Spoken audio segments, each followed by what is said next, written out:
எல்லாரும் என்கிட்ட கேட்கிற கேள்வி எப்படிப்பா உடம்ப குறைச்ச அப்படின்னு கேக்குறீங்க. நான் உடம்ப குறைச்சதுக்கு காரணம் இந்த பள்ளம் தாங்க.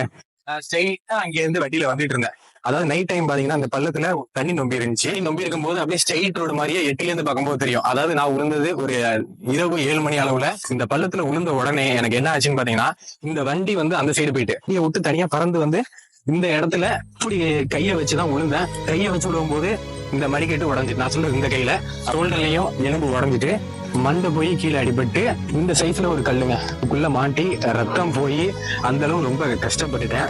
கிராமப்புறங்கள்ல பாத்தீங்கன்னா ரோடு எப்பவுமே இப்படிதாங்க இருக்கும். ஏன்னா 2 சைடுமே வாய்க்கால் இருக்கனால மண் சரிவுங்கிறது இருக்கும். எங்க ரோடு போட்டாலுமே அப்படிதான் இருக்கும். கிராமப்புறங்கள்ல நீங்க தாங்க பார்த்து வரணும். நிறைய பேர் கேட்டிருந்தாங்க, நான் ஏதோ டயட்ல இருந்த மாதிரி உடம்பு குறைச்ச மாதிரி. நான் டயட்ல இல்ல, இதுலதான் விழுந்தேன். ஒரே ஒரு ஆட்டோக்கார் நிப்பாட்டினாரு. அந்த ஆட்டோக்காருக்கு நான் ரொம்பவே நன்றி சொல்லிக்கிறேன் அந்த இடத்துல. இதெல்லாம் உங்கள்ட்ட நான் சொல்றேன் அப்படின்னு பாத்தீங்கன்னா, எனக்கு நடந்தது உங்க யாருக்கும் நடந்துடக்கூடாதுங்க.